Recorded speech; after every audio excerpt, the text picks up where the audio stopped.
Hello শিক্ষার্থী বন্ধুরা, কেমন আছো তোমরা? আশা করি ভালো আছো।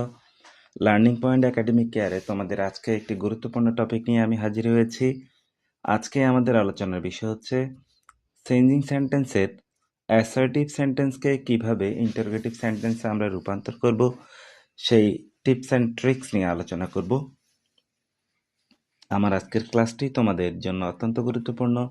যারা চেঞ্জিং সেন্টেন্সে অ্যাসার্টিভ সেন্টেন্সকে ইন্টারোগেটিভ সেন্টেন্স করার ক্ষেত্রে ঝামেলায় পড়ো, আশা করি আমার এই ভিডিওটি দেখার পর তোমাদের এই সংক্রান্ত যত ধরনের কনফিউশন আছে সবগুলাই দূর হয়ে যাবে। তো আমার ক্লাসটি দেখার জন্য তোমাদেরকে অনুরোধ করছি, পুরো ভিডিওটি দেখবে যাতে করে তোমরা এই সংক্রান্ত আর কোনো ঝামেলা না পড়ো। অ্যাসার্টিভ সেন্টেন্সকে ইন্টারোগেটিভ সেন্টেন্স করার জন্য টোটালি 3টা রুল যদি আমরা একটু ভালো করে মনোযোগ দিয়ে শুনি, তাহলে আমাদের এখানে আর কোনো ঝামেলা থাকে না। আমি প্রথম রুলটা যেভাবে দিয়েছি দেখো, অ্যাসার্টিভ সেন্টেন্সে everybody, everyone, somebody, someone, anybody, anyone থাকলে ইন্টারগেটিভ করার সময় এগুলো বাদ দিয়ে আমি হু ডাজ নট অথবা ডিড নট প্লাস বাকি অংশ প্লাস প্রশ্নবোধক চিহ্ন বসালেই এটা ইন্টারগেটিভ সেন্টেন্সে রূপান্তর হবে। এক্ষেত্রে তোমাদেরকে যে জিনিসটা মনে রাখতে হবে, আমি ডাজ নট কখন ব্যবহার করব আর ডিড নট কখন ব্যবহার করব। খেয়াল রাখবে, আমাদের যে বাক্যটা দেওয়া আছে এখানে মূল ভার্বটা যদি প্রেজেন্ট ফর্ম দেয়া থাকে সেক্ষেত্রে আমরা ডাজ নট ব্যবহার করব, ডাজ নট। আর যে বাক্যটা দেওয়া আছে এটা যদি ভার্বের ফার্স্ট ফর্ম হয় সেক্ষেত্রে আমরা ডিড নট ব্যবহার করব। আমি আবার বলছি, মূল ভার্বের প্রেজেন্ট ফর্ম হলে আমরা ইন্টারোগেটিভ করার সময় হু এর পরে ডাজ নট ব্যবহার করব। আর যদি মূল ভার্বের ফার্স্ট ফর্ম হয় তাহলে ইন্টারোগেটিভ করার সময় ডিড নট ব্যবহার করব। আরেকটি বিষয় বলে রাখি, আমরা যখন ডাজ নট ব্যবহার করব তখন ডাজ নটের পরে এবং ডিড নটের পরে মূল ভার্বটার প্রেজেন্ট ফর্ম বসবে। তো এক্সাম্পলটা একটু খেয়াল করি, আমরা রুল মুখস্থ না করে একটু বোঝার চেষ্টা করব। দেখো এখানে যে এই জিনিসটা আছে, এভরিবডি লাভস ফ্লাওয়ার, সবাই ফুল ভালোবাসে। এভরিবডি লাভস ফ্লাওয়ার, তাহলে এখানে যেহেতু এভরিবডি আছে এটা একটা পজিটিভ সেন্টেন্স, তাহলে আমরা এভরিবডির পরিবর্তে হু বসালাম। তারপরে এখানে ভার্বের প্রেজেন্ট ফর্ম আছে বিদায় এখানে ডাজেন্ট, ডাজেন্টের পরে মূল ভার্বটা কি হয়েছে দেখো, এখানে কোনো এস বাই এস হয়নি, অর্থাৎ do not, does not, did নটের পরে মূল ভার্বের প্রেজেন্ট ফর্ম বসে। আর যেহেতু এটা একটা প্রশ্নবোধক বাক্য, ইন্টারোগেশন চিহ্ন এখানে বসাতে হবে। দ্বিতীয় উদাহরণটা যদি আমরা একটু খেয়াল করি, everybody wishes to be happy, সবাই সুখী হতে চায়, উইশেস টু বি হ্যাপি। এভরিবডির পরিবর্তে এখানে হু, উইশেস ভার্বের প্রেজেন্ট ফর্ম বিদায় এখানে ডাজ নট অথবা ডাজেন্ট যেটাই ব্যবহার করো। এখানে কন্ট্রাকশন ব্যবহার করা যায়, কন্ট্রাকশন মানে হচ্ছে শব্দের সংকোচন। কন্ট্রাকশন ব্যবহার করলে হবে ডাজেন্ট অথবা ডাজ নট। তাহলে everybody wishes to be happy, who does not wish to be happy, interrogation. এখানে উইশ টু বি হ্যাপি হওয়ার কারণ তো বললাম, ডাজ নটের পরে ভার্বের প্রেজেন্ট ফর্ম, বেস ফর্ম যেটাকে বলি আমরা, এস বাই এস হয় না। Everybody helped him, everybody helped him.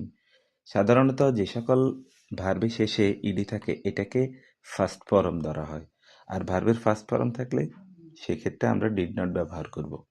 তাহলে who did not help him, did নটের কারণে এখানে ভার্বের বেস ফর্ম বসেছে, base form. Okay, 2 number rule যদি আমরা একটু খেয়াল করি, 2 নম্বর রুলটা দেখো। 2 নম্বর রুল একদম ইজি, এটা একটু মনে রাখলেই হবে। আসলে আমরা সবসময় মুখস্থ করার প্রবণতা আমাদের ভিতরে কাজ করে। তো মুখস্থ করার প্রবণতা থেকে আমরা যখন বেরিয়ে আসতে পারবো, আমরা যখন কোনো জিনিস বুঝবো এবং বেশি বেশি বেশি প্র্যাকটিস করব, তখন আমাদের এই সমস্যা কিন্তু থাকবে না। দেখো, দ্বিতীয় রুলে বলা হচ্ছে নোবডি, নো ওয়ান, নান। নোবডি, নো ওয়ান, নান যুক্ত অ্যাসার্টিভ সেন্টেন্সকে ইন্টারোগেটিভ সেন্টেন্স করতে হলে এগুলো বাদ দিয়ে শুধুমাত্র হু প্লাস বাকি অংশ বসালেই এটা ইন্টারোগেটিভ সেন্টেন্সে রূপান্তর হবে। আমি একটু হলুদ কালার করে দিয়েছি, একটু দেখো। None can escape from death. None can escape from death, কেউ মৃত্যু থেকে বাঁচতে পারে না। এই নানের কারণে এখানে who can escape from death, who can escape from death. দ্বিতীয় উদাহরণটা যদি আমরা খেয়াল করি, নোবডি বিলিভড হিম, কেউ তাকে বিশ্বাস করতো না। তাহলে হু বিলিভড হিম, কে তাকে বিশ্বাস করত। No one is allowed, no one is allowed, কাউকে অনুমতি দেওয়া হয়নি। হু ইজ অ্যালাউড, কাকে অনুমতি দেওয়া হয়েছে।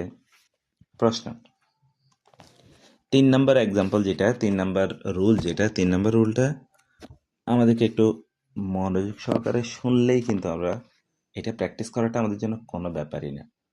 তো 3 নম্বর রুল হচ্ছে, প্রথমেই আমাদের বাক্যটা দেখার পরে খেয়াল করতে হবে এই বাক্যে অক্সিলারি ভার্ব আছে কিনা। যদি অক্সিলারি ভার্ব থাকে তাহলে সেই অক্সিলারি ভার্ব কোনটায় সেটা ফাইন্ড আউট করতে হবে অ্যাট ফার্স্ট। তারপর আমার যে বাক্যটা দেওয়া আছে এটা যদি একটা পজিটিভ সেন্টেন্স হয়, আমার আনসারটা লিখতে হবে নেগেটিভে। আর যদি এটা নেগেটিভ আনসার হয়, নেগেটিভ কোশ্চেন হয়, তাহলে আনসারটা হবে পজিটিভ। একটু যদি আমরা খেয়াল করি, তোমরা তাহলে একটু সহজে বুঝতে পারবে। দেখো, আমার স্ট্রাকচারটা দেওয়া আছে। যারা গতানুগতিক রুল মুখস্থ করাতে অভ্যস্ত তারা চাইলে এটা একটু দেখে নিতে পারে। Auxiliary verb plus subject plus মূল ভার্ব প্লাস বাক্যাংশ, যদি এটা পজিটিভ সেন্টেন্স হয়। আর নেগেটিভ সেন্টেন্স যদি করা লাগে তাহলে অক্সিলারি ভার্ব এর পরে নট দিতে হবে। দেখো, আমরা যদি এই বাক্যটা খেয়াল করি, he can succeed in life, he can succeed in life, এখানে ক্যান হচ্ছে অক্সিলারি ভার্ব।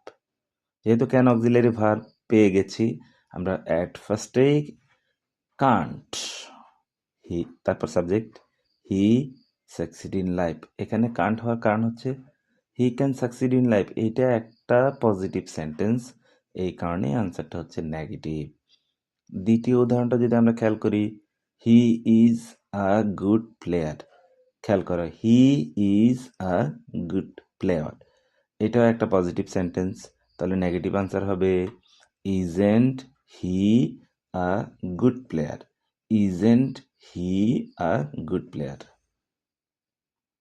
3 নম্বর সেন্টেন্সটা, I visited Cox's Bazar last year, আমি গত বছর কক্সবাজার পরিদর্শন করেছি বা বেড়াতে গিয়েছি।